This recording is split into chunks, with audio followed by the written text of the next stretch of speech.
Welcome everyone. I'm Martin Hägglund, and this is the second of our Frankie lectures, which have been made possible by the generosity of Richard and Barbara Frankie.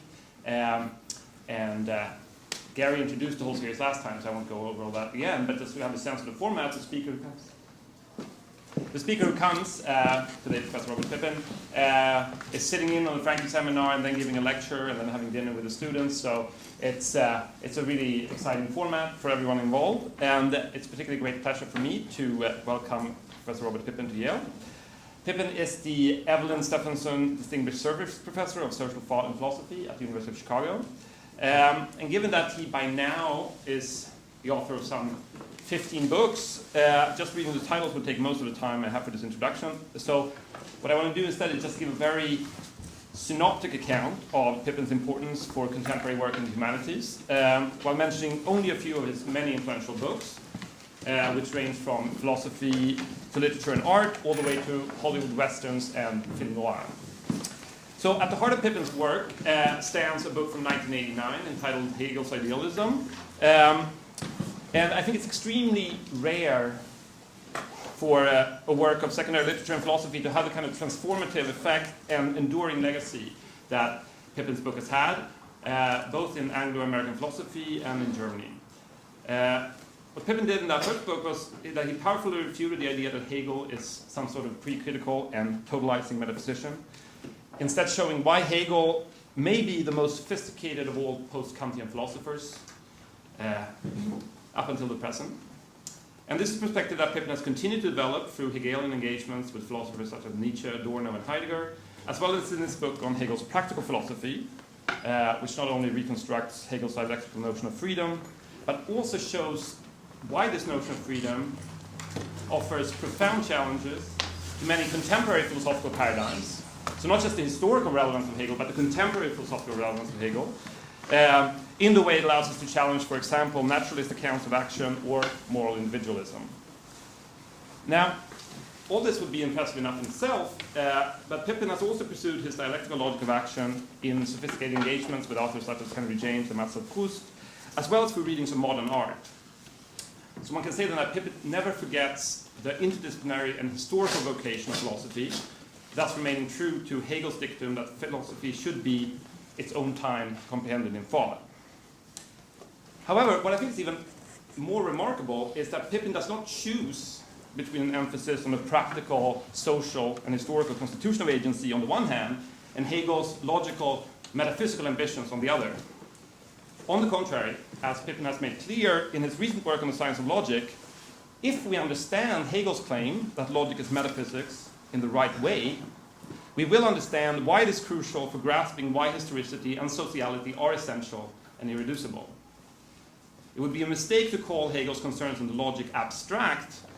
Rather, they concern the most general conditions of sense-making, and thereby they have concrete implications for our understanding of everything we do and everything we are. Now, I can testify firsthand to the sort of excitement that is generated when one begins to understand this claim.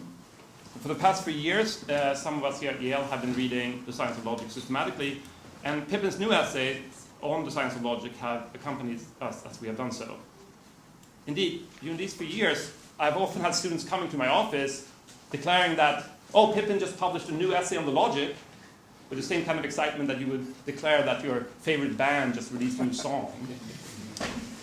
And happily, I can declare that the album is now about to be released, and it has a great title, Hegel's Realm of Shadows. Come to think of it, that would be a great name of a rock band. Hegel's Realm of Shadows. It would sell out stadiums. Pippin may not be selling out stadiums, even though I think he should, but he's one of the most vital and important thinkers alive, so I'm very excited to welcome him here to Yale.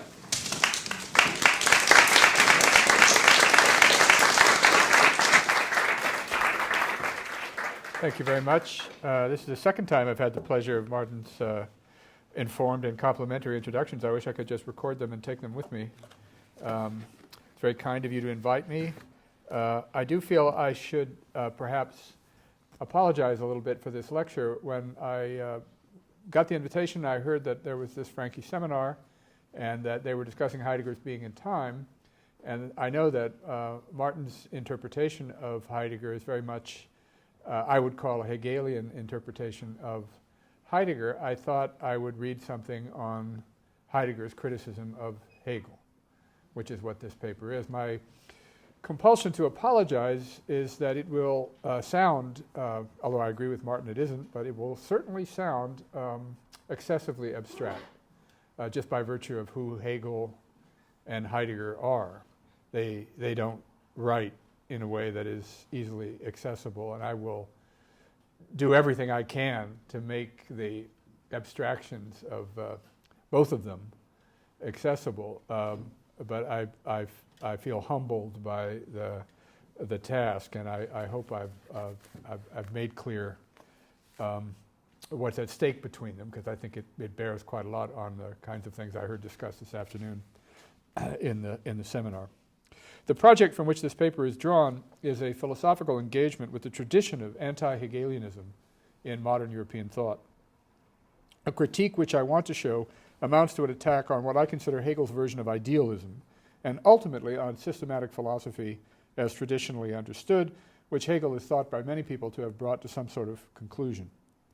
Idealism in this tradition should not be understood as a claim about the mind dependence of the world, or about mind-imposed structure and experience, or as a so-called objective idealism, a claim about the non-material nature of the real in favor of its ideal nature, but first and foremost as an objection to empiricism, the claim that all knowledge is or must be based on empirical experience, itself paradoxically an a priori claim. By contrast, idealism in Kant, Fichte, and Hegel is a claim about the capacity of pure, empirically unaided human reason to determine of all that is knowable, that it is knowable, and how it is knowable. Since this amounts to a claim about the normative authority of knowledge claims, by what right we claim what we claim to know, and since it is reason alone that can demonstrate such normative authority, this must mean that human reason is to be understood in a way that begins the paradox that is Hegel, to be self-authorizing, a tribunal unto itself.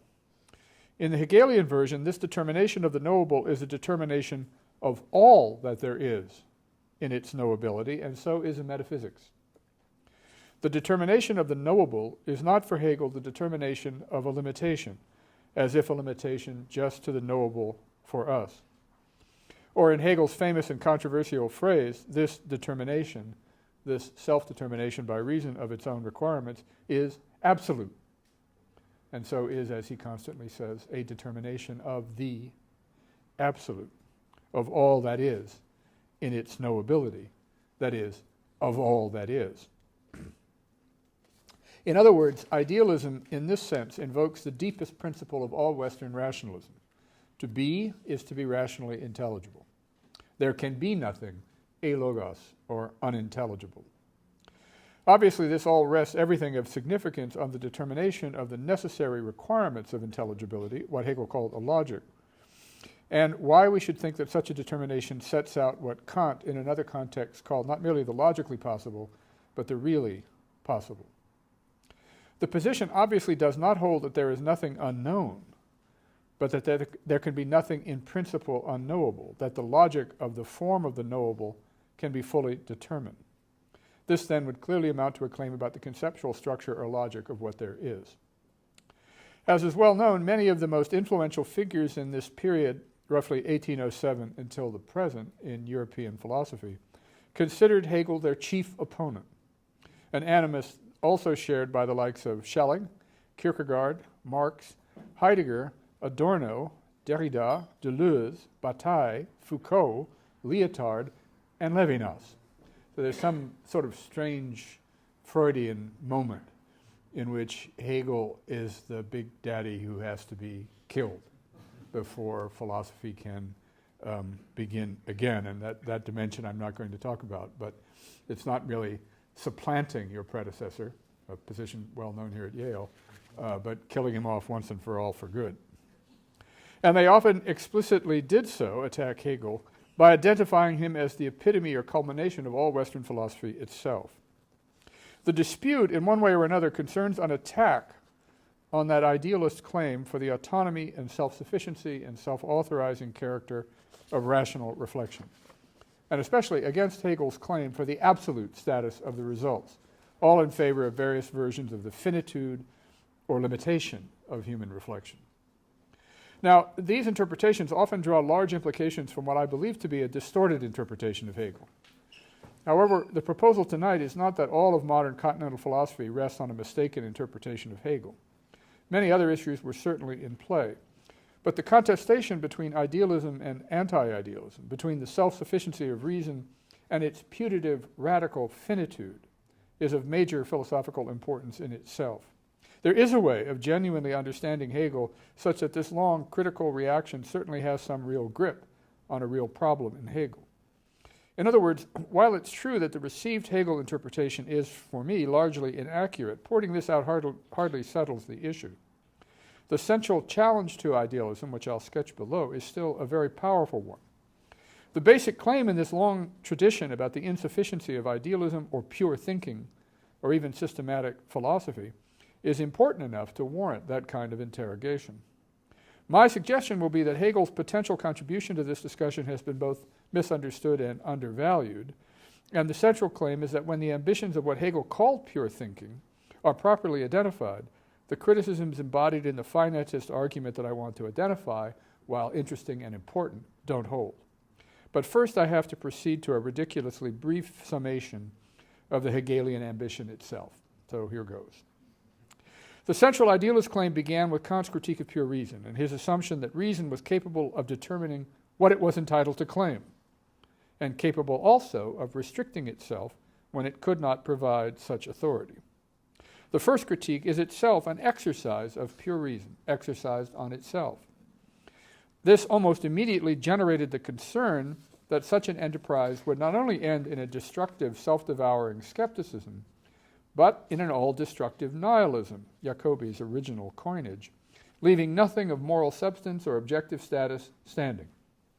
But a deeper and more long-standing issue arose in the thought of Hegel, especially in his attempt in his major theoretical work, The Science of Logic, a book that has not until very recently, to say the least, enjoyed much of a reception in either Anglophone or European philosophy. The issue of that book looks like this. Hegel's claim has three components. The first is the claim that a priori knowledge of the world, the ordinary spatio-temporal world, is possible, a priori knowledge of the world. Knowledge about that world, but achieved independently of empirical experience. Obviously, Hegel does not mean knowledge of how cholesterol is produced or what caused the extinction of dinosaurs, but knowledge of the right understanding of the substance-property relation, the form-matter relation, essence-appearance relation, universality and particularity relation, and so forth. The second component is where all the controversies begin. It is the claim that this a priori knowledge, while in some sense to be specified ultimately about the world, consists in thinking or reason's knowledge of itself, thinking's determination of thinking, or as Hegel designates it, a science of pure thinking. This is what distinguishes classical rationalism from post-Kantian idealism, as Hegel understands it. The former holds that reason has access to its proper objects outside itself, non-sensible entities, monads, res cogitans, Platonic ideas. The latter, that the object of pure thinking is only itself. But there is clearly a question to be asked. How could the first two components, a priori knowledge of being, and pure thinking's object, being itself, possibly be jointly true?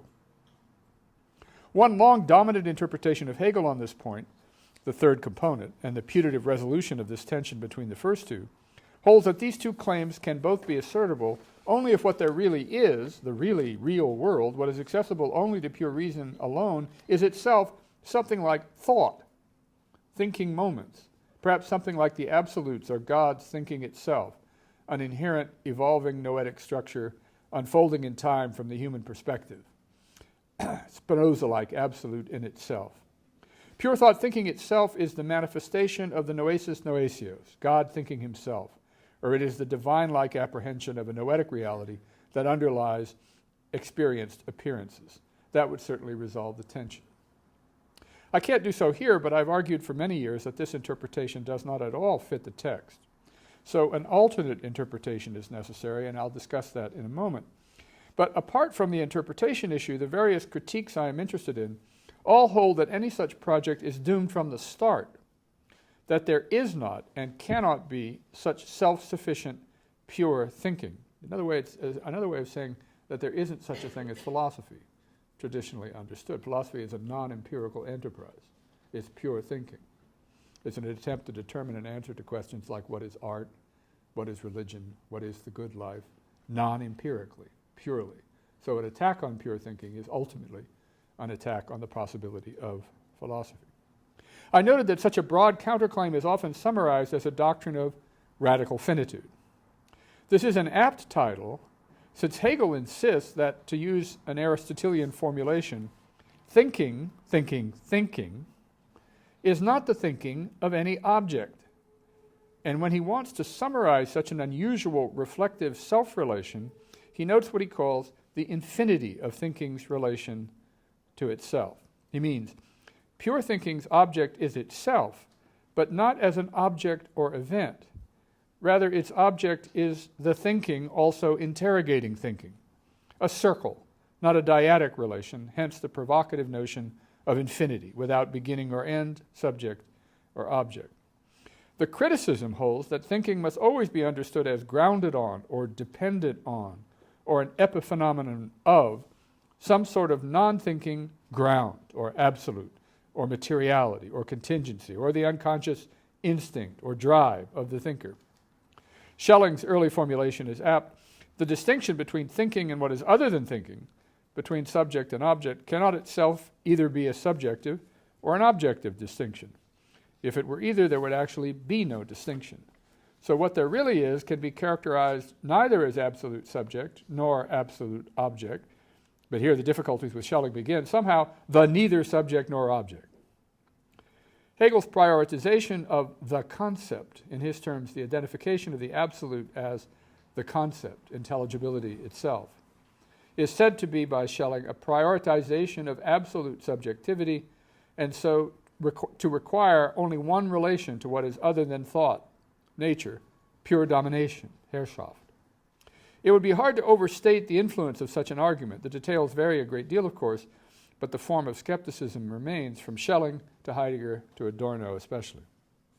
But the counter-argument I want to defend is that Hegel's treatment, the topic of pure thinking, has nothing to do with the thinker, the subject, consciousness, the mind. The topic rather raises as a problem the possibility of the intelligibility of even whatever is being touted as preconscious source or hidden origin. The intelligibility of what is assumed in any such determinate identification as a knowledge claim, even of the so-called neither subject nor object. That must still, in the most general sense, make sense within some general regime of sense-making, or nothing has been claimed. An empty space in logical space would have just been suggested. Any such criticism, insofar as it is a thinking, a judging, a claim to know, is always already a manifestation of a dependence on pure thinking and its conditions.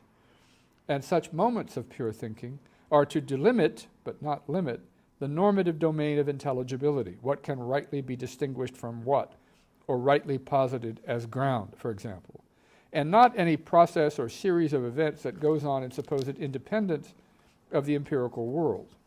Pure thinking, as Hegel understands it, is neither dependent on nor independent of the empirical or materiality or the brain or the indifference point or whatever new absolute comes into fashion. His position would be better understood, at least at first, by rough analogy with Frege or Wittgenstein of the Tractatus or the early Husserl on logic as metaphysics. That anti-Hegelian question already manifests for the Hegelian a misunderstanding of the question of pure thinking itself. This is not to deny that any reference to thinking presumes a thinker, indeed a living, purposive, finite, embodied, rational thinker. Hegel addresses that issue in his philosophy of subjective spirit, his phenomenology, and elsewhere. It is rather to argue for the autonomy of the question of any thinking at all, whatever the existential status of the thinker. That is, it is to insist on the priority and autonomy of what Hegel called logic, and that means for him a complete self-determination of its own moments. Hegel's enterprise in the logic takes as its topic the categories, or thought determinations, necessary for thought to have determinate objective content, an enterprise that at the same time specifies the determinations inherent in the possible determinacy of any being itself. It is true that it would seem that Hegel is subject to his own criticism, that pure thinking must already assume a determination of what pure thinking amounts to. But Hegel's innovation here, derived partly from Fichte, and one of the hardest aspects of his thought, so I'm sorry about this, is that pure thinking comes to self-consciousness about itself just by thinking, in the sense that one understands what it is to believe by believing, what it is to act by acting, not by means of any self-observation. I mean something here simpler than it sounds. When you are doing something, you know what you're doing by doing it. You don't know what you're doing by doing it and observing yourself doing it. When you want to know what you believe, you attempt to figure out what you believe. You don't intend to inspect your beliefs. You're trying to figure out, what do I believe? You end up believing what you believe by believing it, and knowing what you believe by coming to believe it. Same with acting. Same with thinking. You know what it is to be thinking by thinking, not by inspecting yourself thinking. That's essentially the method of the logic. But I don't pretend it's immediately pellucid. Put a different way, it's how Hegel wants to get out of this paradox, that a science of pure thinking would already be pure thinking. That's captured in this paradox of infinity, of not having a beginning and end. His response? Start thinking. Think being, which is the beginning of the logic. And you'll find thinking being can't be a thought. It must be determinately distinguishable from something it isn't to be a thought. Yeah, that's it. I say etc. as if everybody's familiar with the first moment of the logic, but you get the point, I hope. Put a different way, if Hegel were making a claim about the mind's thinking nature, how we must think about the world, knowledge would be limited by its instrument, something Hegel had been vigorously denying since the introduction to the phenomenology in 1807. In knowing itself, what pure thought knows is the possible intelligibility, the knowability of anything that is. But the intelligibility of anything is just what it is to be that thing, to be determinately this such, tota t, the answer to the what is it question, TST, definitive of metaphysics since Aristotle. To be is to be intelligible, determinately what it is. So in knowing itself, thought knows of all things what it is to be anything. Again, for Aristotle, the task of metaphysics is not to say of any particular thing what it is. It is to determine what must be true of anything at all, such that what it is in the particular can be determined by the special sciences. Of course, the physics and the deonema are also philosophical sciences for Aristotle, although they're not first philosophy. But Hegel will also have a philosophy of nature and a philosophy of spirit, aside from the science of logic.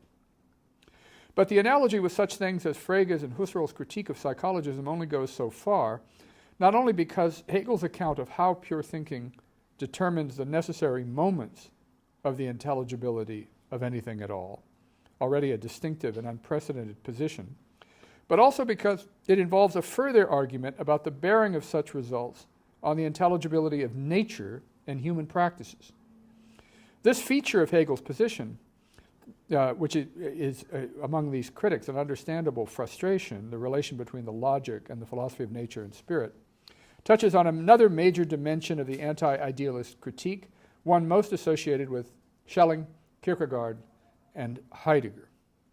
It is that thought, paradigmatically Hegel's pure thinking, or even philosophy itself, as traditionally understood, cannot finally contribute to any understanding of, cannot in effect even reach, the most vital concrete issues faced in human life, existential issues. I mean, this is the traditional critique of all philosophy, that its abstractions can't help us with the problems we face as the concrete human beings we are. This is another implication in the critics of what they consider the finitude of thought, and it is argued more and more radical ways of addressing, illuminating, understanding in some way such existence issues are needed. Hegel certainly cannot contribute to this, goes the criticism, if Hegel is understood as he seems to require, interrogating the role of reason, some normative order, in the changing socio-political, religious, and artistic practices of an age. But again, this all depends on the proper understanding of what Hegel means by such an appeal to reason in such practices. And my claim is, or will be, that once the proper form of the structure of rationality or account-giving and justification in the logic is understood, its bearing on the issues Hegel himself brilliantly brought it to bear on, ethical life, art, religion, can finally be properly appreciated. I have a scholarly conscience, so I have to bore you with some quotations.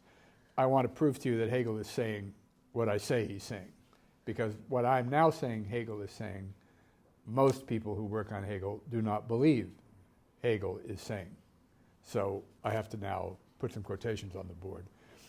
Hurling Hegel quotations at you at 5:30 in the evening is not polite, but as I say, I do have a scholarly conscience.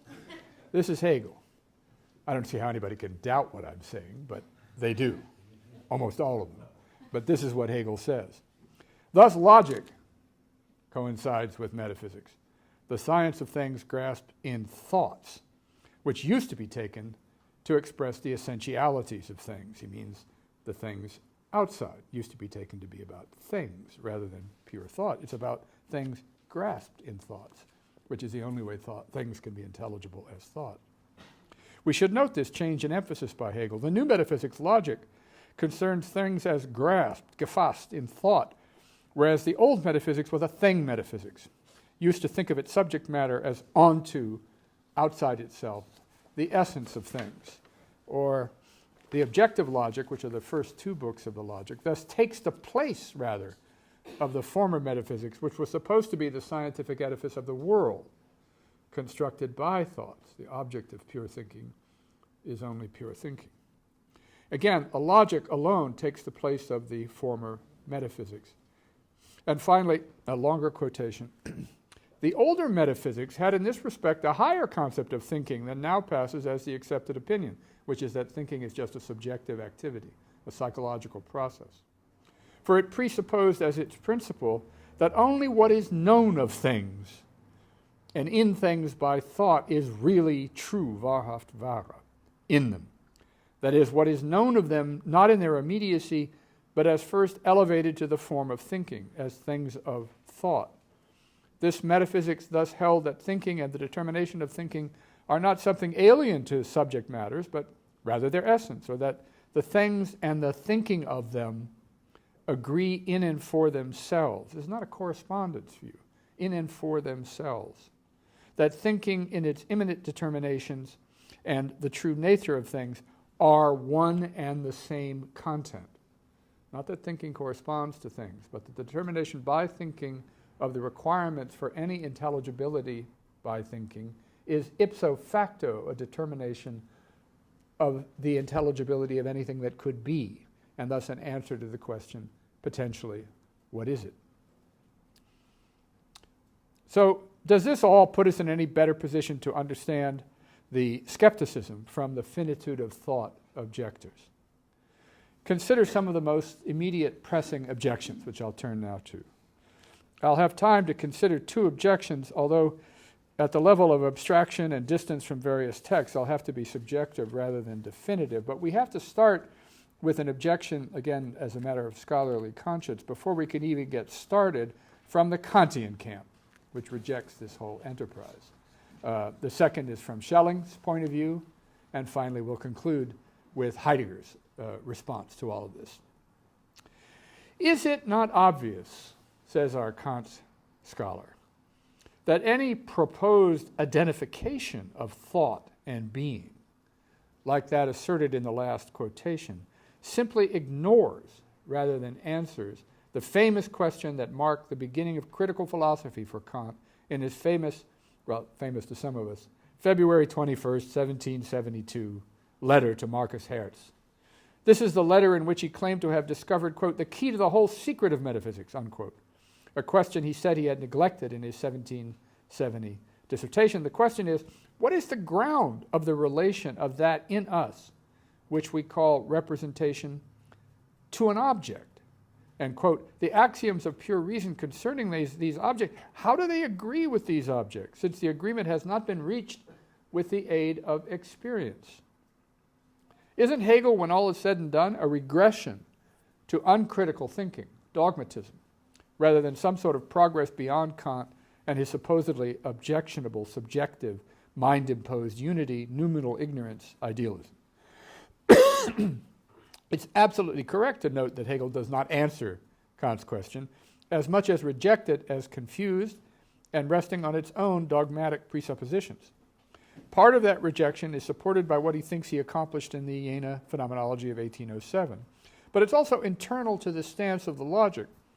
First, such an objectionable presupposition is obvious when Kant had noted that pure concepts are that in us, which purport to be concepts of the real. Though, as Kant went on to say, quote, they must have their origin in the nature of the soul. They are neither caused by the object, nor do they bring the object itself into being, all creating for him the objectivity problem, a gap between thought and being, pure thought, pure thinking, empirically unaided thought, and being, that must be closed somehow. Hegel does not want to close it. He wants to reject the assumption. Now, Kant and Hegel certainly share what has been called the discursivity thesis. This means simply that thinking, what thinking is for both, is exclusively a spontaneous or productive power, in no sense a perceptual or passive receptive capacity. It would be very hard to exaggerate the magnitude of this common assumption in Kant and Hegel. More than anything else, it sounds the death knell of traditional rationalism, the light of reason available to the world. And it plays the crucial role at the decisive beginning of the logic, where Hegel demonstrates that mere being can be no actual thought at all. Its indeterminacy renders it a mere nothing, without some other, and that means some predicative determination other than the mere thought being for its determination. That's the discursivity thesis. Thought is an active, productive power, ultimately judgmental power, not a passive, intuitive power. Kant then reasoned that since the mind, and here his crucial failure for Hegel, since the mind is open or receptive to the world that we all know, the world around us now, only sensibly, and since thinking cannot create the objects it thinks, then thinking cannot provide itself with any content, can only be provided from content from without through sense experience. This would normally lead straight to empiricism, and probably an empirical skepticism too, but Kant believed he had discovered that there must be pure forms of sensible intuition, and this provided him a way, he thought, in the deduction of the pure concepts of the understanding, to connect the pure forms of thinking with pure forms of passive intuition, and thus get in view, as it were, a priori, all possible objects of experience, and argue for the validity of the categories for such objects. This, of course, had the effect of restricting those results for only possible objects of our sensible experience with our forms of intuition, thus initiating the Hegelian complaints about his subjective idealism. And Hegel had two main objections. First, Kant was hasty in arguing from the discursivity thesis to the claim that pure thinking can provide itself with no content. Kant himself had demonstrated that this was not so, since in what he called his metaphysical deduction, he had himself shown that pure thinking could give itself content, that is, its own necessary logical moments, the categorical features without which judging, could not be any sort of truth bearer. So we can return to the Hegelian claim. Pure thinking's proper object is itself. Hegel has no hesitation in saying several times that thought in the logic provides itself its own content, or produces its content, its own conceptual moments, eventually substance, property, form, matter, essence, appearance, concept, particular, and so forth. That there was a method for demonstrating that thinking itself must be thinking with these moments. For Hegel and for many after him, Kant himself didn't even attempt to show how this derivation was accomplished. He claimed misleadingly that he simply followed Aristotle's list that had been lying around for centuries, although that, of course, was not true. He essentially made it up. Moreover, Kant had realized that such forms of thought alone already provided what he called a clue, a Leitfaden, a guiding thread for the categories as forms of objects. So a link between the forms of thought and the forms of being was already in play for Kant. Second, Kant had already realized that the pure forms of thought were not just features of a human thinker, were not psychologically subjective, but necessary for any discursive thinker, whether human or not. Well, that just means any non-divine thinker. But since these forms of judgment are the forms of any possible truth-bearer, and since truth is either truth or not, it makes no sense to say that these forms delimit something like what is true for discursive thinkers. There's no such thing as truth, but just for X. The subjectivizing element in Kant are the species-specific pure forms of intuition, not the forms of thought. And once we reject the doctrine that there are such things as pure forms of intuition, as Hegel does, we can return to a position like Aristotle's, where we can in effect study being by studying the forms of predication. In Arya Kozman's fine phrase, quote, "Predication is nothing but the logical or discursive face of being," unquote. So Hegel thinks Kant had neglected his own achievements in the metaphysical deduction and in what Hegel humorously called Kant's fear of the object, unnecessarily subjectivized his results. It's Kant who is uncritical and dogmatic, not Hegel. Schelling's differences with what would become Hegel's position on logic as metaphysics are already apparent by implication in his early work. I assume many of you know that Schelling was slightly younger than Hegel, but much more famous in the early part of the 19th century, and brought Hegel to Jena as a kind of mentor, and was furious when the Phenomenology came out in 1807, and Hegel had put in a lot of clearly recognizable insults to his sponsor. Another killing the father issue, in this case killing the son. His 1797 Ideas Concerning a Philosophy of Nature, his 1800 System of Transcendental Idealism, he was already breaking for Hegel, the lectures he gave in 1802, 1803 on philosophy of art, and then finally his later explicit objections in lectures he gave in Munich in 1827 to the late 1830s called Lectures on Modern Philosophy. Issues are all very large and unwieldy, but they concern a basic conflict between a claim about what is always already presupposed and so forever unavailable for discursive articulation by pure thinking, versus a claim about the absolute, as we've introduced it, as always a result from which a ground can be retrospectively reconstructed and developed. But the specific claims are well known, however unwieldy these large issues are. There is first the issue of ground, some sort of ultimate source that would account for the difference between and yet also the identity between subjects, self-conscious thinkers and free agents, and objects, material but living productive nature. The difference in their positions implies that Hegel's position, said in the language of the period, which I hope has got a vague ring of intelligibility to it, that the absolute is the concept, does not resolve but simply avoids this issue of ground, the ground of the concept. Schelling thinks it's question-begging to consider it a concept. Second, a related issue is an objection to Hegel's philosophy of nature, that Hegel prioritizes the concept to nature, treating nature only in terms of its conceptual intelligibility, whereas the concept must be understood somehow to emerge from or always already depend on nature. And in the later lectures, the problem is existence for Schelling. Schelling's charge is that Hegel's program is never able to exit the realm of the merely conceptually possible. Hegelian philosophy can deal endlessly with what some possibility must be to be the possibility it is, but this has nothing to do with what there is, with the facticity that, as Schelling puts it, something exists. Hegel's results are locked up in the merely conceptually possible in what Schelling calls negative philosophy. Each of these objections is worthy of an independent study, but the outlines of Hegel's response involves the suggestion that some ineffable Ungrund, what Schelling and a half joke called the ground as non-ground, because unavailable for determinate thought, because always presupposed. The objection is that does not even amount to a philosophical position. The language of the claim is well known from the preface to the Phenomenology, where Hegel, clearly referring to Schelling, who certainly noticed, is that all of this is an attempt to pass off, quote, its absolute as the night in which, as one says, all cows are black, unquote, which he calls, quote, an utterly vacuous naivete in cognition, unquote. One indeterminacy claimed as source is indistinguishable from any other possible candidate. If it is differentiable, a determinate position, then such a source has some sort of conceptual determinacy and falls inside the moments of the concept. That's why the concept is absolute. That which in principle falls outside the thinkable designates nothing at all. Such an Ungrund is an Unsinn, is nonsense.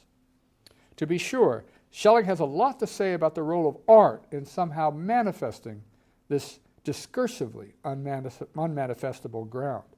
But I don't believe it affects the basic determinacy point. The ineffable remains simply ineffable. But there is a deeper and more important point behind Schelling's concern.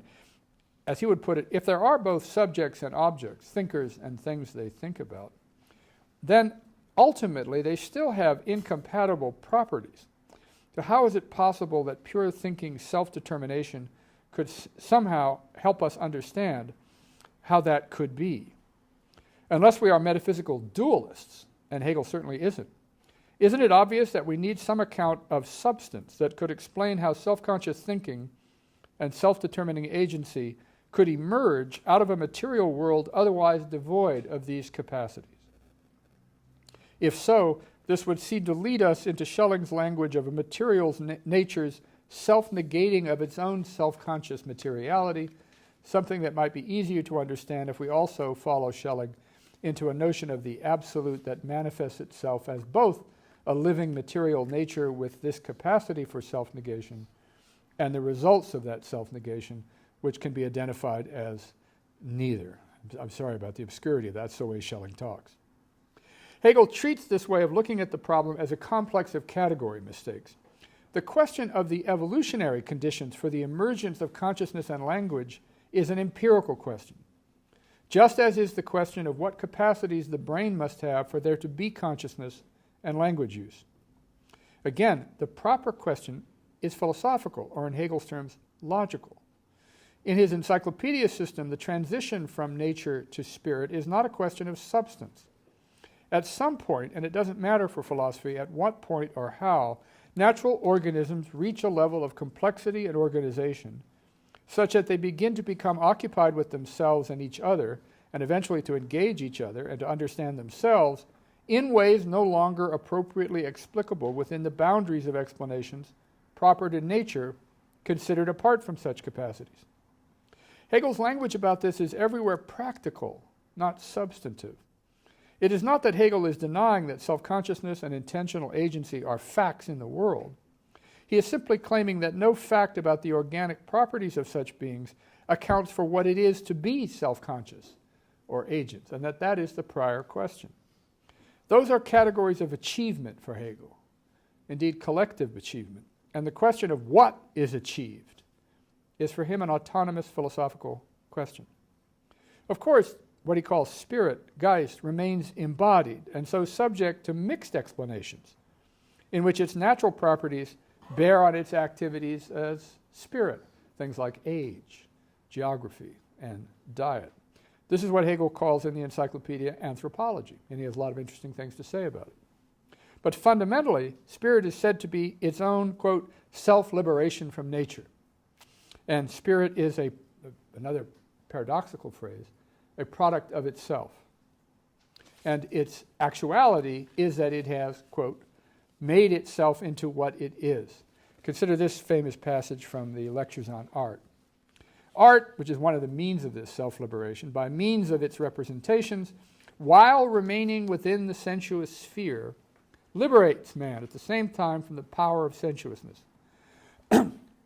Of course, we may often hear favorite phraseology about man's duty to remain in immediate unity with nature. Hegel's not a romantic.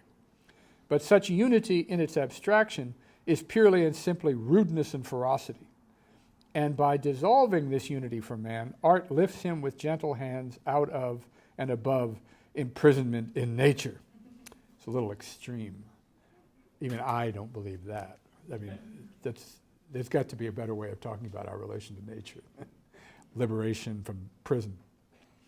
It doesn't matter that there are also natural scientific explanations of what happens in the body and brain when all this occurs, say, when we make or enjoy art.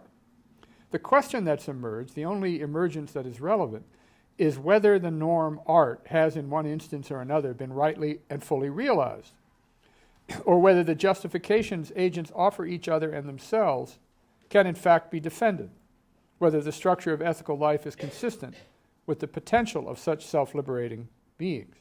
There's no need to appeal to a vitalist, self-directing nature to account for any of this. As we've been seeing, the dynamic for Hegel is historical, not biological, even though it clearly has numerous specific natural organic conditions.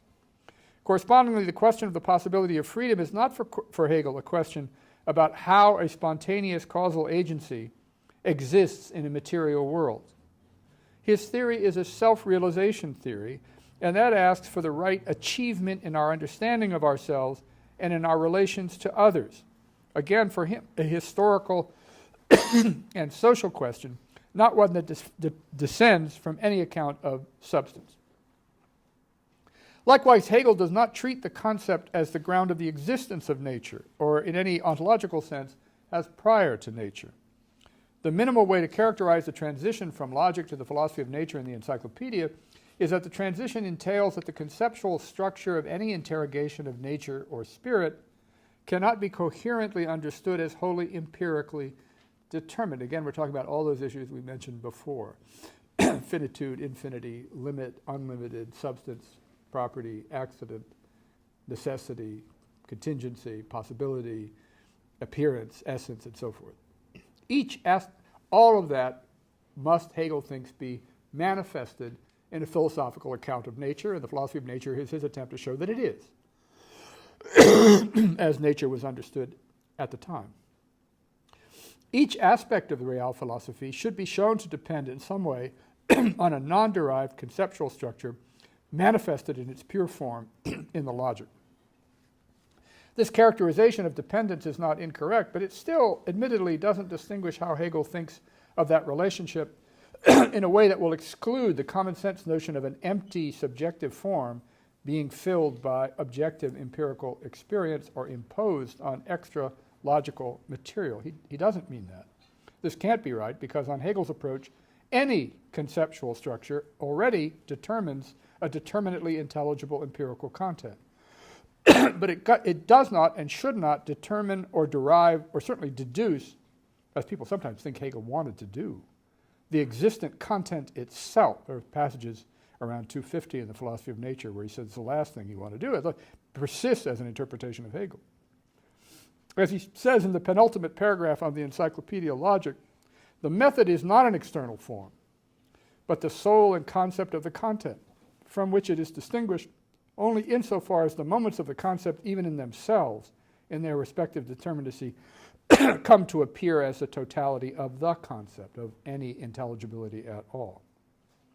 But the move to the Encyclopedia Philosophies of Nature and Spirit, in that move, the identity of form must mean that we should also attend to logical form, but now understood as in some way inflected by attention to the form of what is wholly other than pure thought in space and time, and the form of human action in the world, including collective human action. What does the inevitability of the distinction between essence and appearance look like in the manifestations of the natural world and in the manifestations of human practices in historical time? How do we make use of that distinction if it's crucial to rendering any such practice intelligible? That's what he tries to show us in that account. The conceptual structures laid out in both parts aspire to a conceptual or a priori truth. Sorry, I'm getting over a cold. Even if the results of the empirical sciences and historical actuality are everywhere incorporated. This is largely what Hegel means when he says frequently that spirit seeks to find itself in nature and in its own practices. It seeks to understand them, to understand their intelligible form.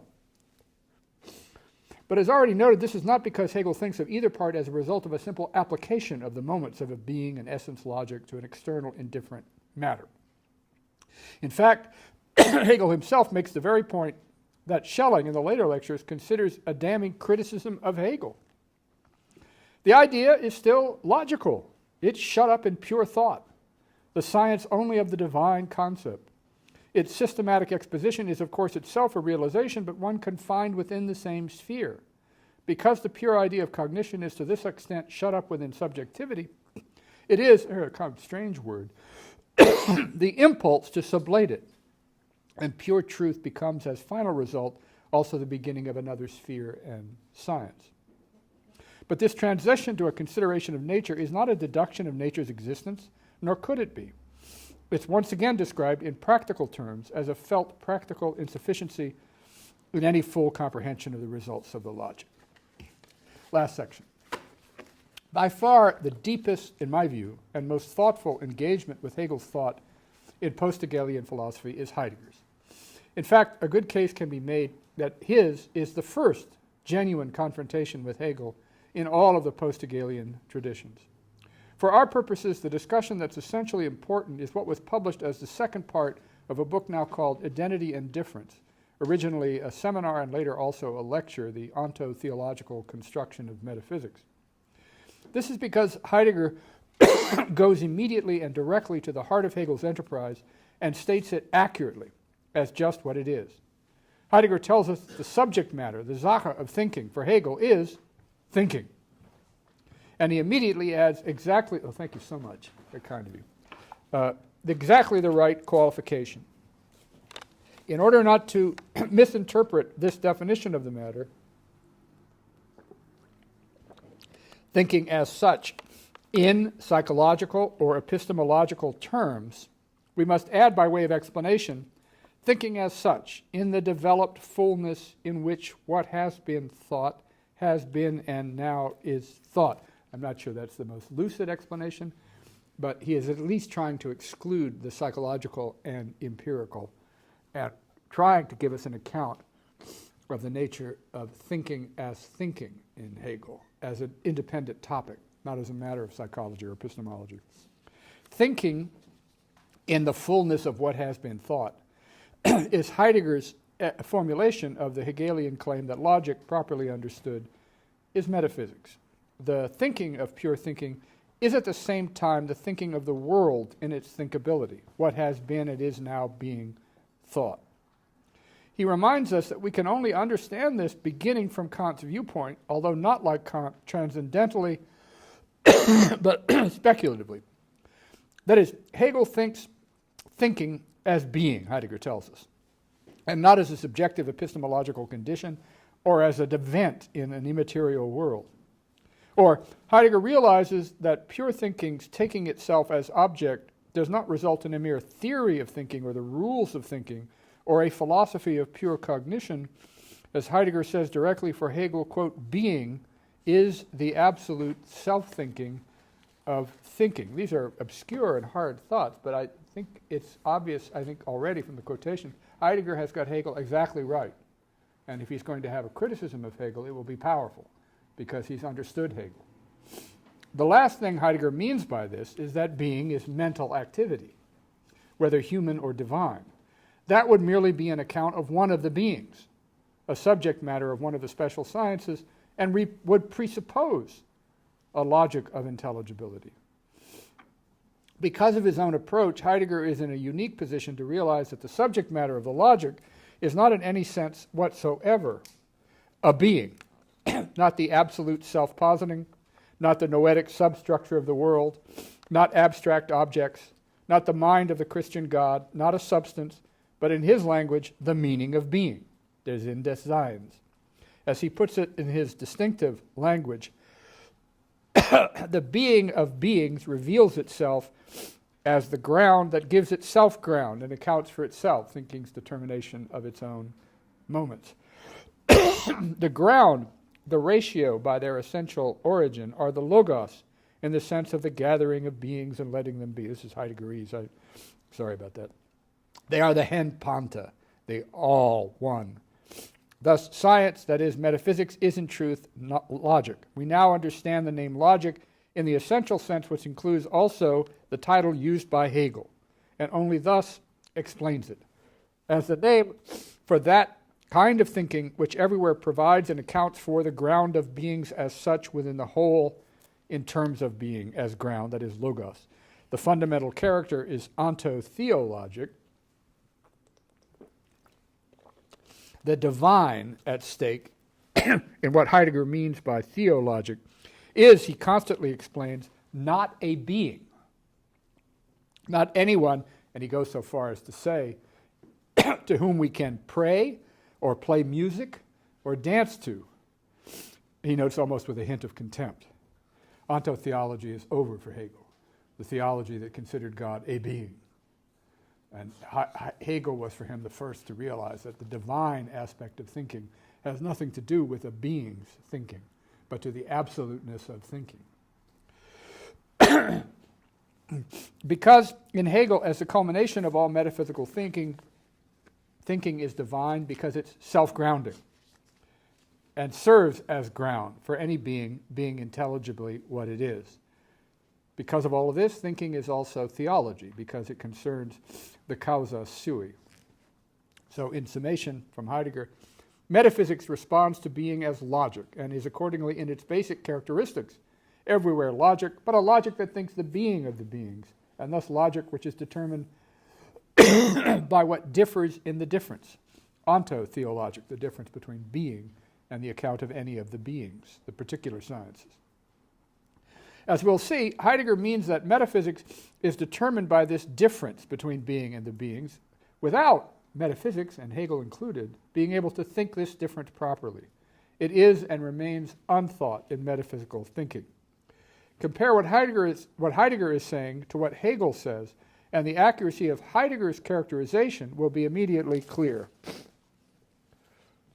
The logical is to be thought, this is Hegel, in a system of thought determinations in which the antithesis between subjective and objective in its usual meaning disappears. This meaning of thinking and of its determinations is more precisely expressed by the ancients when they say that nous governs the world, or by our own saying that there is reason in the world, by which we mean that reason is the soul of the world, inhabits it, and is immanent in it as its innermost nature, its universal. I mean, once you could see that in Hegel's, intuitively, if you're coming to this for the first time, I don't know what to say if you're coming to it for the first time, but there is a kind of intuitive rejection of all of this, as if Hegel is saying we can sort of pull the basic structure of reality out of thinking spontaneously. And there isn't much reason to believe we could do anything even putatively that, and then very little reason to believe initially that the results actually, because the self-determination of pure thinking, count as what it is to be any determinate being, that give us the moments necessary for anything to be a determinate being. But that's not Heidegger's objection. He thinks all that's just dandy, that this is the key insight into what all of metaphysics has been trying to do. He just thinks there's something unthought in it, and that the unthought is what we're now going to hear more about. Heidegger has a problem with metaphysical thinking. He notes approvingly that Hegel's approach is developmental. We come to the determinations of thinking by trying to think, first of, any object at all, being, thinking being, anything at all, and then determining what we would have to think even anything at all.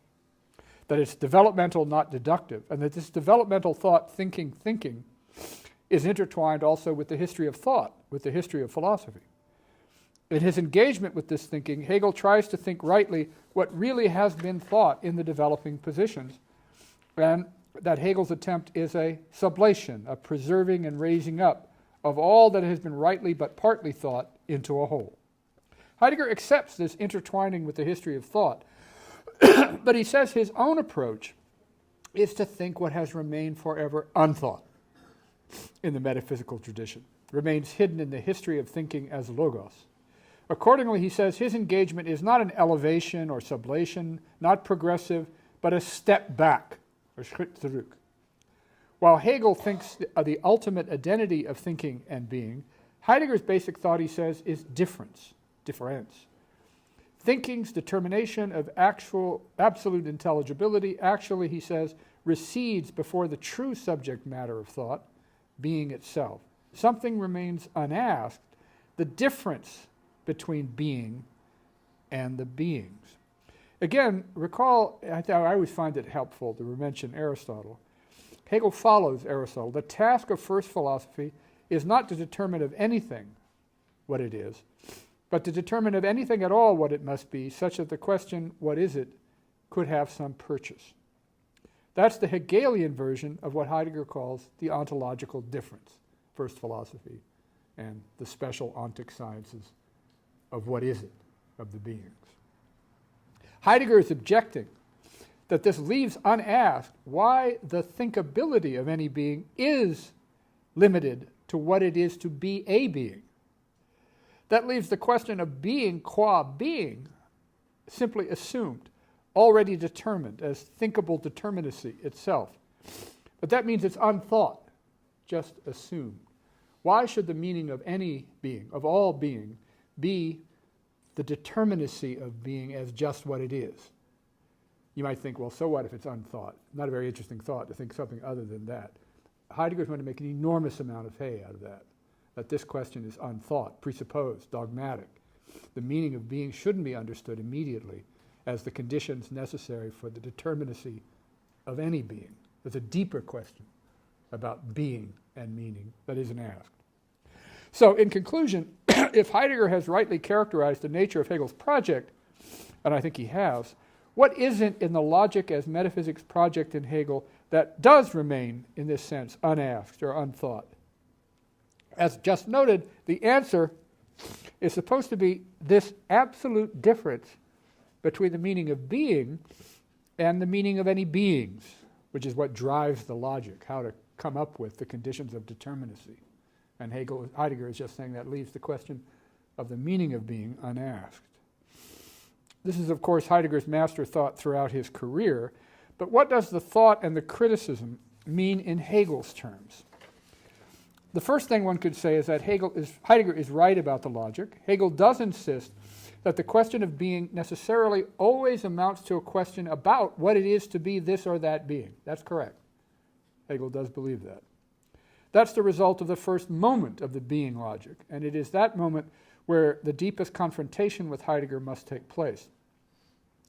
But as just noted, Hegel's formulation doesn't seem to reach the question Heidegger is interested in, since it is, for Heidegger, unthinkingly already oriented from the question of the intelligibility of any one being, Seiende in Heidegger's terms.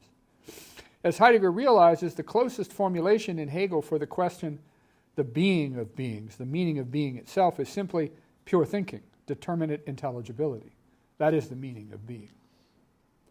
But that topic, which Heidegger wants to treat as being's own manifestation, the meaning of being, its unconcealing or happening, and so what pure thinking or judging must presuppose, that topic in Hegel is not a topic or moment of pure thinking. There is no interrogation of whether the meaning of being is intelligibility, determinate intelligibility in the logic.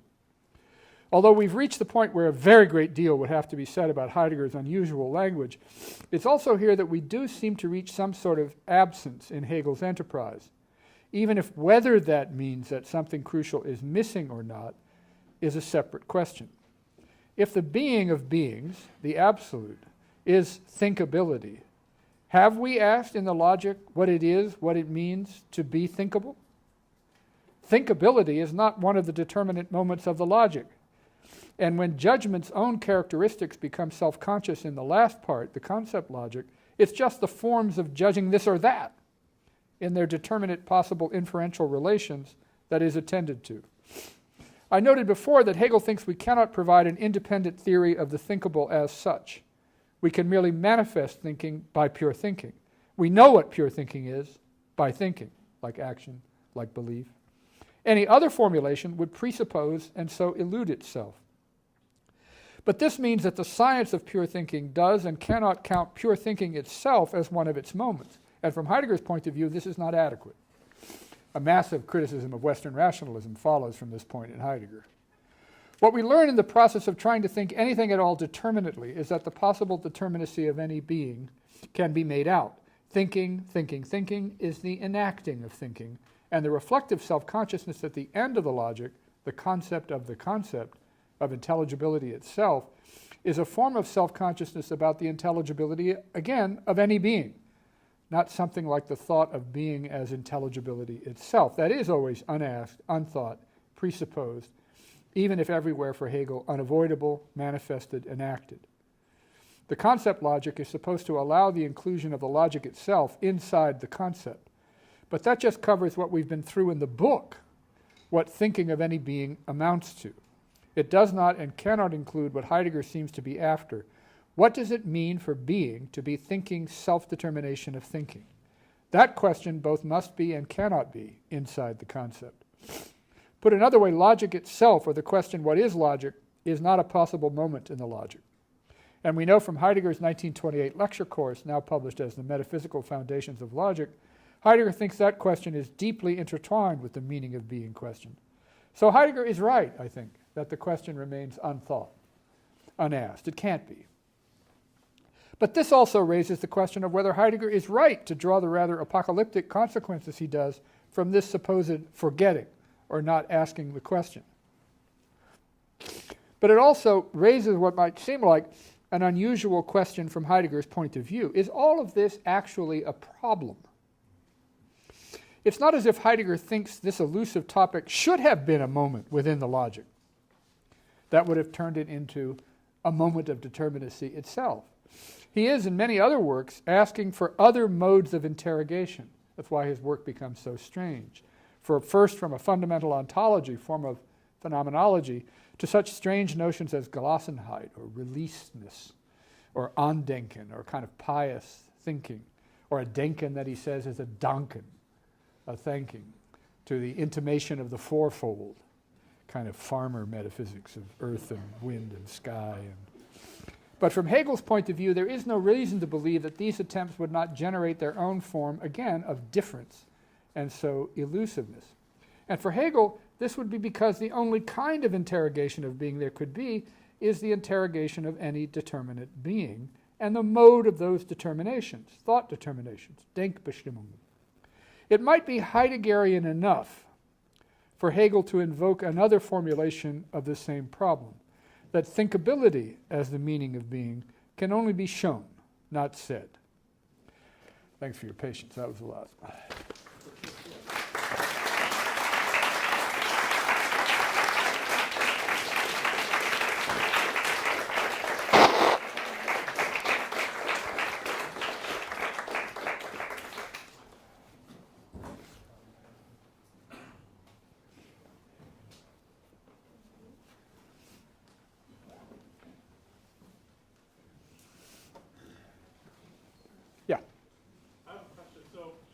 Speak a little bit about how Hegel's logic is related to his theory of the struggle for recognition, in which you mentioned earlier somewhat in your talk that the beings somehow emerge out of nature and they start interacting with each other.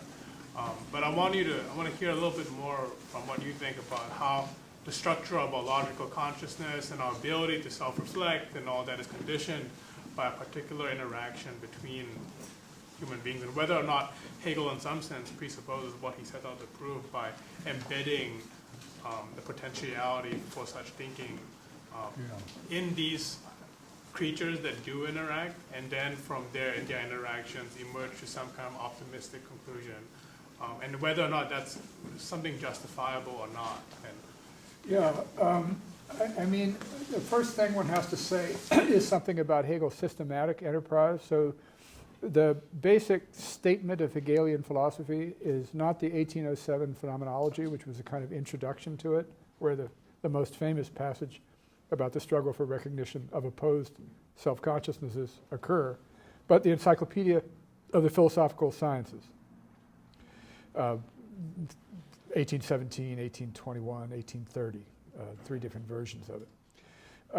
And the structure of that is logic, philosophy of nature, philosophy of spirit. In the philosophy of spirit, there's a section called phenomenology, and it's there that the struggle for recognition is a moment in the articulation of the intelligibility of human practices, how human beings engage each other in the struggle to become self-conscious beings. So that prompts a second point, which is there's no reason to think that every problem in Hegel is a historically inflected, materially or socially relevant problematic. The science of logic is not. It's pure philosophy. It's a science of pure thinking, the thinking of any intelligibility. There is, though, in the science of intelligibility in general, a way of understanding why a person's own free self-realization should be dependent on the free self-realization of another, which is not a standard way of thinking about freedom. The basic doctrine of freedom in Hegel, in the philosophy of spirit, that is, as he tries to understand how the basic structure of any intelligibility can be seen to be manifest in the account of human practices he gives in the philosophy of spirit, in the enterprise that that's part of, he then confronts the fact of a singular desiring agent who confronts I'm not really as sick as I sound, another singular desiring agent. And ultimately the position he wants to reach is a conception of freedom which he calls being a self in the other, Selbstsein im anderen sein. That's an extremely unusual relationship. It means that what appears to be the limitation originally of your own restricted activity by virtue of another person's occupying finite space isn't really a limitation, that it's the condition of its realization. So the longer answer to your question would be how a different way of thinking about the relationship between self and other, which is ultimately grounded in the essence logic, in the science of logic, is manifested in what was, at the time and is still today, uninspiring but deeply unusual thought, that I can't be free unless you are.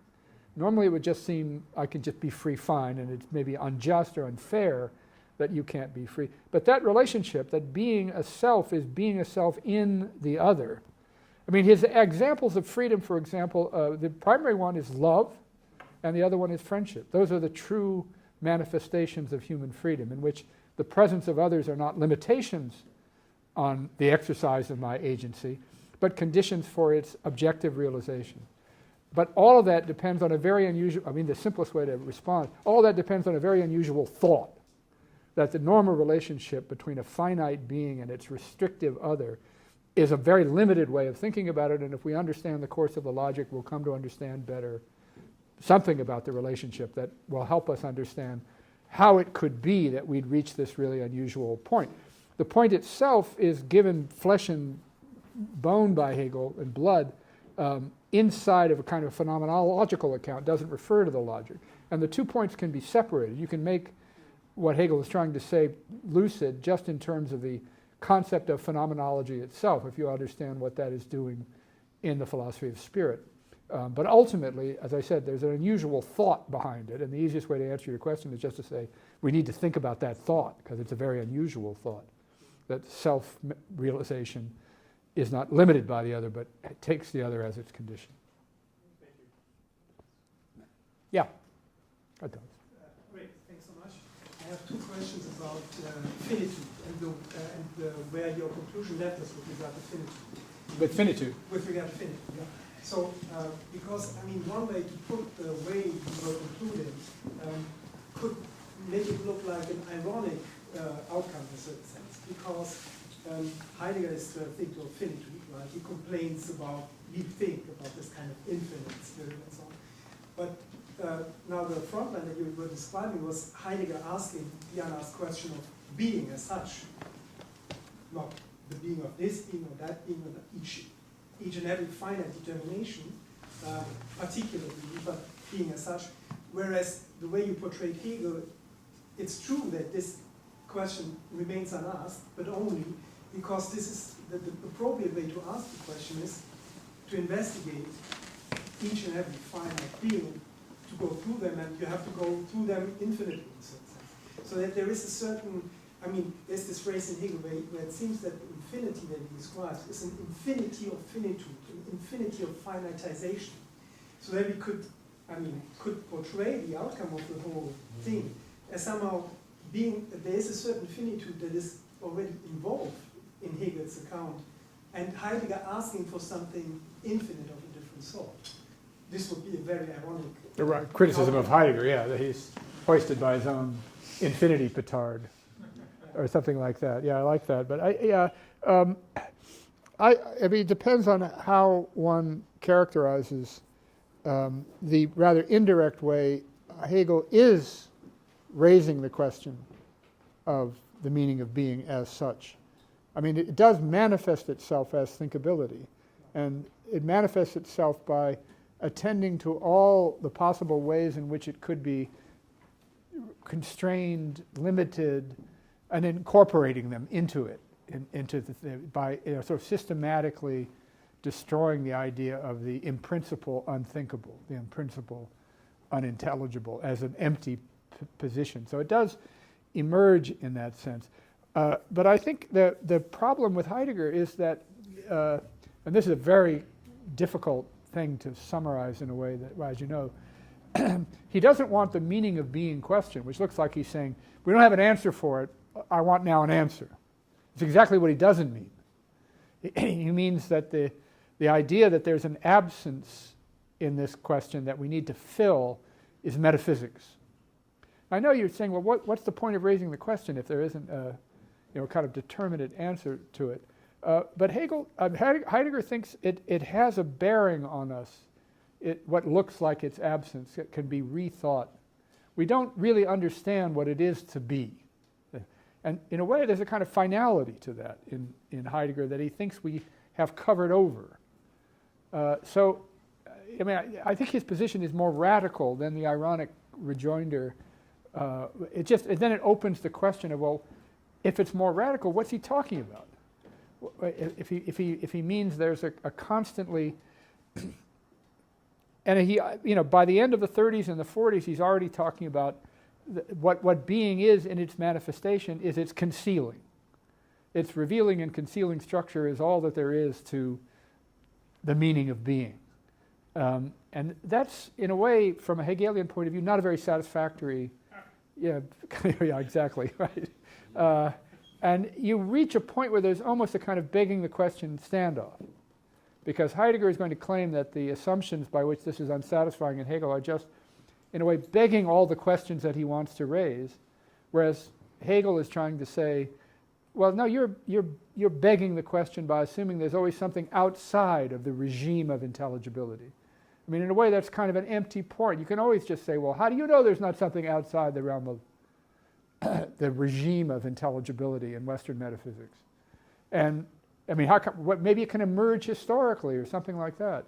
All Hegel can say is, give me one. Show me. Like what? And then begin to ask, under what conditions is that identifiable as the thing you're pointing to? And Heidegger then throws up his hands. So you're begging the question again. You're invoking the regime. I don't want the police called and that question asked me. I want you to answer it without the police.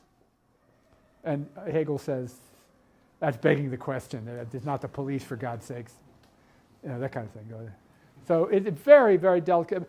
I find myself more and more sort of bothered that I haven't quite understood the force of Heidegger's problem. I get more and more the sense that there's something there, that there's something about the Hegelian self-enclosure that is problematic in a way that's quite significant for the history of Western thought in general, for the sort of the arrogance of the sort of self-satisfaction of reason. I'm sort of a little more bothered by that than I was 20 or 30 years ago. So I'm trying to understand this, but I can't quite get over the Heideggerian, whatever it is, bridge to the promised land. I still think, it's just, Hegel seems right. Please tell me if I misunderstand. Not as good hearing as I'm reading, as fun as it was. But so doesn't it seem to me that the question shifts then from what is the source of thinking, and rather how does one become introduced into thinking? Particularly, I think of children, who obviously aren't rational agents to begin with, particularly babies. But at some point, they get to some region where they're now able to follow this Hegelian, imperative, just do thinking. How does it get to that point? How does it, or right. if I understand you correctly, is that the transition of the question? No, I mean, I think Hegel has no objection to that question. Very interesting question. How do children come to think? Now think of another question. What is it to think? How did human beings come to first make art? What is art? Two different questions. One presupposes the other. Now, nowadays, post-Danto and everything, we're willing to say it's a very difficult issue for Hegel, because Hegel thinks, on the one hand, that what counts as art is a historical development, that there are different conceptions of art in different historical periods, and that we can give an account of the genesis of art, not maybe the genesis of the human desire for art, although that might be an interesting question in itself, and so forth. But it presupposes that we know what we're talking about when we're doing neuroaesthetics and we think we've identified art. I mean, most of the people who do neuroaesthetics don't care about that question. They just hook somebody up and show them some god-awful print of something, and they say, oh, look at the pleasure centers lighting up and the blood flowing to those sections of the brain, something like that. But we don't want to be satisfied with that as philosophers. We want to know, well, why is that crap they're looking at called art? It doesn't seem to me to be art. But since Hegel has a developmental account of the changing structure of what counts as art over historical time, he still nevertheless wants to say that there could be manifest in some societies practices that are called art as if they're in the same tradition, and they're not. That's a difficult position. The latter sounds more essentialist. The former sounds more historicist. And the great virtue and great problem of Hegel is he exactly wants both. It is true that art is a historical practice that changes its shape and function and nature over time, but there's a limit. At some point, things can be paraded around as art that aren't art, and we should be worried about that. We shouldn't let that concept go. It's too important. I mean, for Hegel, it's a sensible, affective mode of understanding the absolute. It's a mode of self-understanding that we want to understand in its specificity.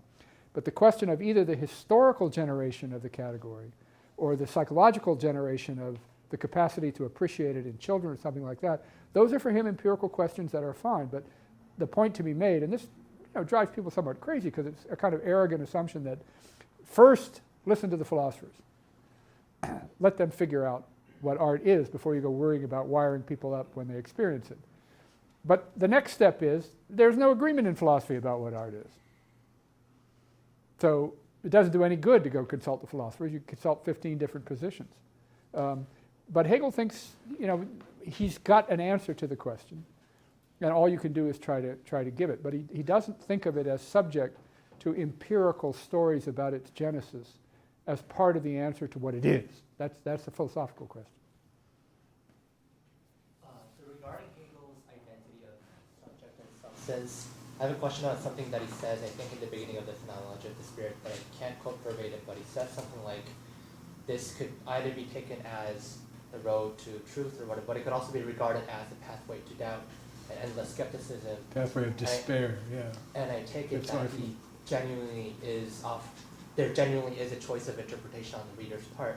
So do you think it's, my first question is, do you think it's plausible that this is an implicit concession on Hegel's part to the kind of criticism that Schelling later brought up, that it's only negative philosophy pretending to be positive philosophy? Yeah. And my second question is, do you think, how does Heidegger's analysis of the fundamental meaning of being help us fare better against sort of this looming question of skepticism, or is that just not a question that Heidegger is interested in? Yeah.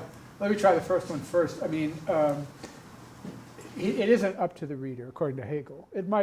What he's trying to say is, a lot of people are frustrated with philosophy because every time there's a settled philosophical school of thought or position, like empiricism in Britain, or rationalism, then comes empiricism, then comes Kant, then comes Hegel, and people throw up their hands and say, well, philosophy is just constantly self-devouring enterprise. Why should I bother with it? There's never any kind of answers. And Hegel's first response is, it's not bad that philosophy is a self-critical, evolving enterprise. That might look like the pathway of despair. But philosophy is all about this moment of self-negation. That's how philosophy grows into a more adequate historical position. This assumes that the course of positions in philosophy has a kind of intelligibility to it. Very few people think that anymore. If anything, they think that there are just several classic philosophical options in the firmament, and when you're in graduate school, you should pick one and read the latest stuff on it and work on it. Hegel wants to ask, well, how did they get to be the positions that are canonized as the firmament? What does it mean that they're in opposition to each other in the way they are? Is there any way of thinking about that? That can look like the pathway of despair, but it isn't. That's a promise on his part. And if you keep faith with Hegel, you have to at least give him a few years to try to convince you that it makes some sense that the basic positions in philosophy have developed as they have, and that they can be put into a coherent whole.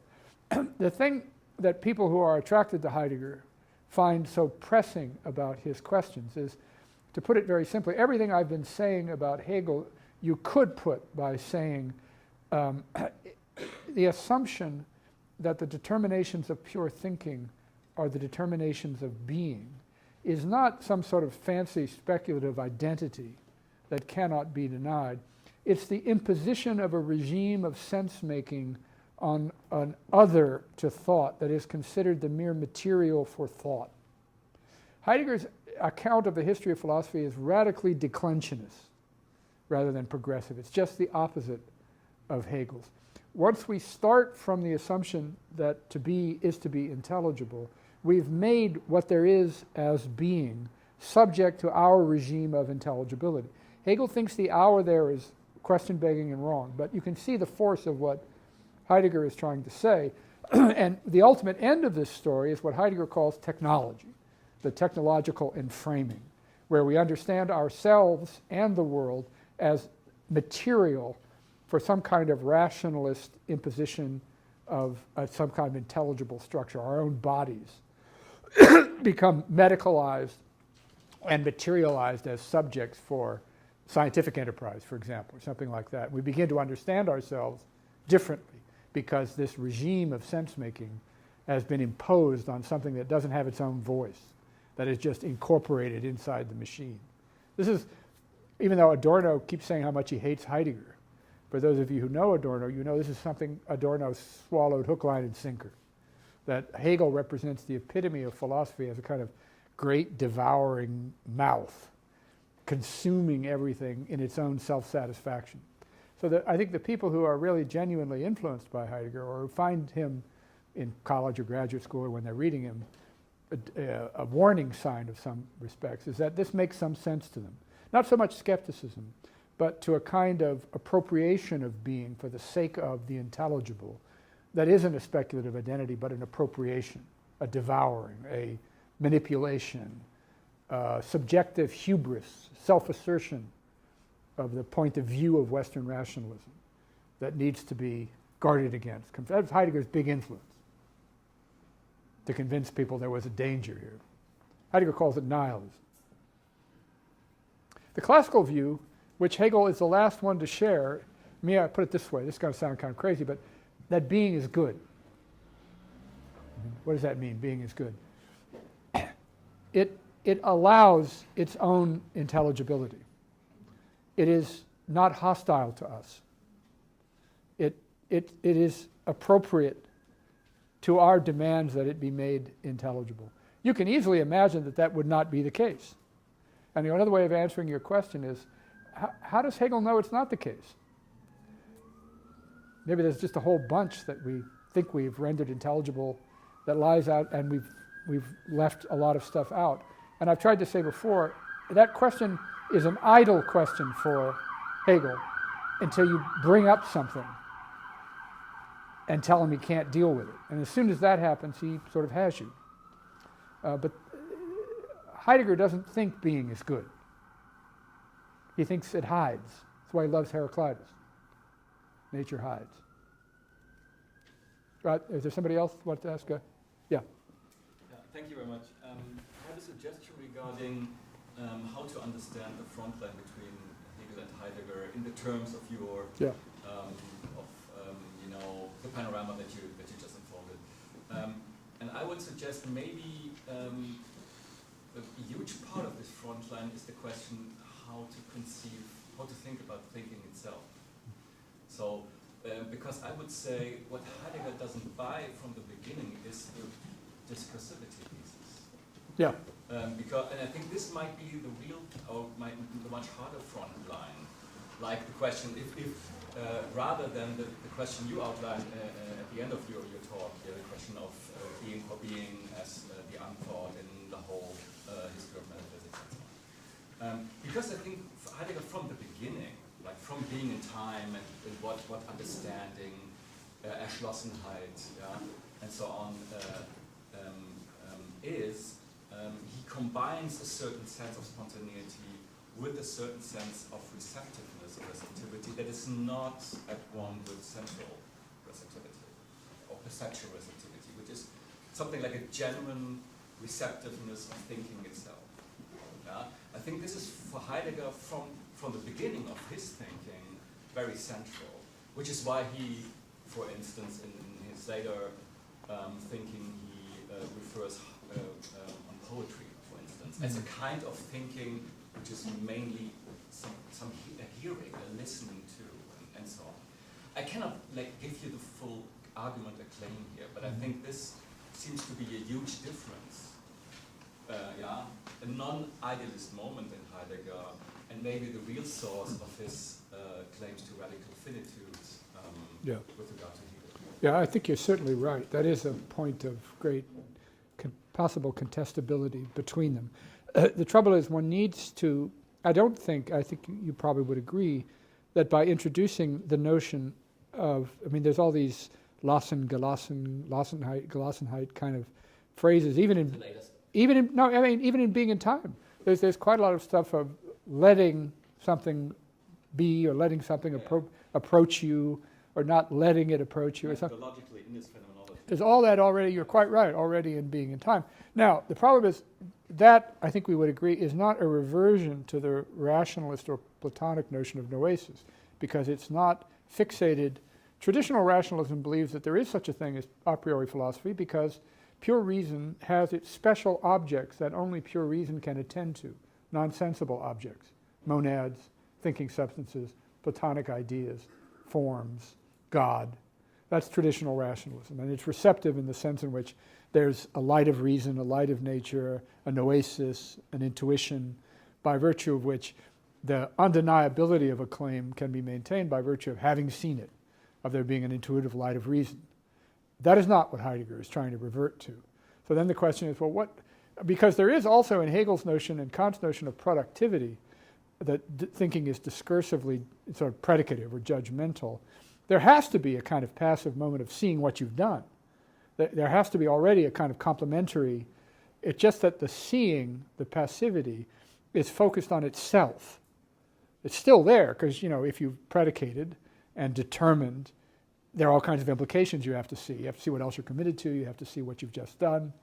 You have to see the alternatives that you've excluded. All that has to be in some sense part of your awareness. So there is a passive moment. It's just the idea that the fundamental activity that's primary is discursive thinking, judgmental or predicative. Now, Heidegger, in his own notions of assertion and so forth, is trying to work around that. In his lectures on logic, he's very aware. But I'm not convinced that he's given us a way of really understanding what this passive Andenken, Gelassenheit moment, a Danken, a receptive, a letting be moment amounts to. Because what Hegel is going to always be interested in is its object. And Heidegger will resist that. That's not the right way of thinking about it. There's it has more, it's going to start sounding like Scientology or something. But even passivity is probably not the right way to put it, but I see what you're asking. He wants being to be a kind of sight, a clearing, Lichtung, of there being. Thinking sort of suffers. Yeah. It is geworfen. Yeah. But it doesn't have a particular object. That's just the point. It's the sight at which the meaning of being both manifests itself and withdraws. But I find this all very hard to understand. But as I say, I'm not completely convinced there isn't something left out of what is kind of the complete self-determination by thinking of its own possibility in Hegel, or by any form of traditional rationalism at work in Anglophone philosophy or critical theory or just about anything else. So there's not something radically left out, but the alternative, although it doesn't have to do with any kind of passive perception of objects in Heidegger, is just for that reason hard for me to get my hand around. I don't know what a clearing is. Yeah. I think you're the only one. No one else. I think we're back. I'll pick your brain if you don't mind. So I have two questions. One is on that. Your summation of being is good for Hegel and being is hostile. Not bad, but hostile for Heidegger is so illuminating. But then wouldn't it be the case, particularly if we have to let the question engage us? So we can't just ask the question. We have to be willing to the destruction, or the possible destruction of the question. Wouldn't then the question of the being of being, as you said, if being is declinations all the way down, wouldn't it just be a return to the beginning, allowing a restarting? Yeah. At least that seems to me to be like the productive, unless I'm misunderstanding, it seems to be the productive claim that Heidegger's making, is that we're not reaching absolution, we're not reaching completion, we're actually getting farther away from it.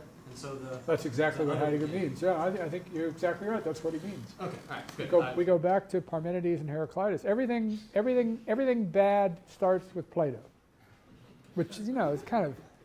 I mean, this is one of the things Gadamer, his best student in a way, and his most influenced student, could never swallow. That beautiful Plato is the beginning of nihilism. But that's Heidegger's claim. The other question I had then, because this is something I don't think I agree with you on, but hopefully I'll get destroyed. You said that God is no longer a being, which in the letter on humanism, yes, Heidegger has that short little thing about God being valued and that being a nihilism in itself. So I especially with his later stuff on especially God's being part of the fourfold and all that, it seems like they are beings, unless I'm misunderstanding. On the other hand, too, he also says that the default of God is a default, to be absent. So I just wanted you to elaborate a bit more. Well, I mean,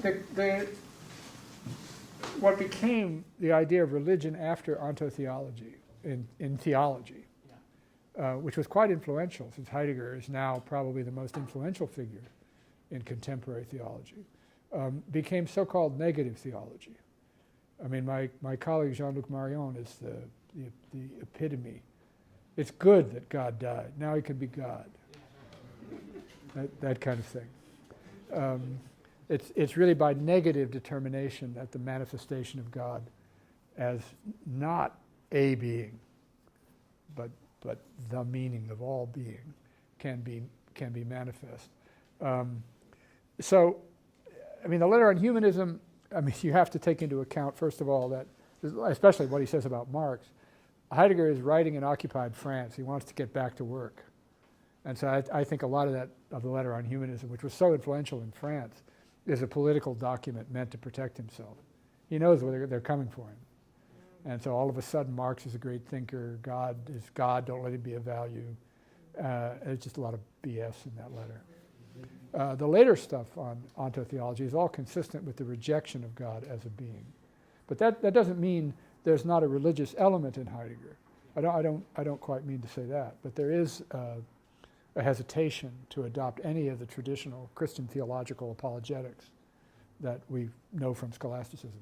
Was there a privilege that the Greeks had being polytheistic or such, or is that too just another step? He doesn't talk much about religion. I don't think he takes seriously polytheism as a moment in Greek thought, as much as he focuses mostly on philosophy. I think he thought they were. I mean, there is the question of Aristotle, so he does have a lot of things to say about Aristotle. And what's interesting about Aristotle, which he sort of comes close to understanding, is that when you ask yourself, I mean, one version of your question before about children is, well, yeah, we know about thinking, pure thinking, by trying to think. But why do we try to think? Where does that come from? The animation for philosophy. So there's a dynamic, erotic component to the beginning of the enterprise of Hegel. We want something. We want to think. Where does that, that's not part of thinking. That's the condition of thinking. It's an erotic desire. We need completion, we need to think. Why do we need to think? Where's that in Hegel?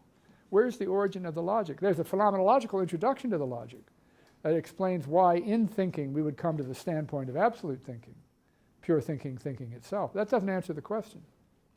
What is the place of thinking in a human life? Where is it a game that we play? Or is there something connected in the aporia of everyday life that makes pure thinking ultimately inevitable? I mean, these are very vague questions, but there isn't really a kind of approach to them in Hegel. And, well, there isn't, I mean, that's not quite true. It's a long question, but there is something more of the grip of a question like that in Heidegger, of the meaning of being having an existential priority. Whereas in Hegel, if you ask, well, what is the point of the unthinkability of the pure thought of anything at all? What is the point of it? What's disturbing about it? Why start it? There's something left out. Maybe that's one way of saying what's left out in Hegel, what Heidegger is worried about. There's something left out. The meaning of thinking. I mean, in all the ways Heidegger means the question of Sinn, or meaning. Its significance for us, its unavoidability, its pressingness, its dramatic necessity is absent in the beginning of the logic. With what must science begin is the first section of the logic. That's all about logic, about being. Where you want him to answer the question in a somewhat different way. Yeah? Thanks. So I think I've noticed that so far we've discussed logic, thinking, and being, but I guess I wonder to what degree language functions in all of this. So I guess just could you say a bit about how language functions in the impasse that you I think you've identified between Hegel, I mean, this is Derrida's great objection to Hegel. He doesn't have what a modern philosopher would regard as a very sophisticated theory of language. It's a vehicle for thought. Thinking isn't, I mean, it's embodied in human language, but not in a way that has philosophical weight to it for Hegel. We've come to think differently. But I just think I have to admit that I don't think of there being in Hegel much of philosophical weight attached to the fact that thinking is linguistic. There's a kind of belief in pure concepts as moments of pure thinking self-determination that can be embodied in any language. It's much different in Heidegger, who does think language is the house of being, and they're just, completely different. But that already, in a way, it's post-Herder in the German tradition that all of this became much more pressing. And Hegel was not really influenced as much as he could have been by Herder. I don't ever find it a very interesting topic in Hegel. He's not that good on it. So, let's thank you. Oh, okay. Thank you.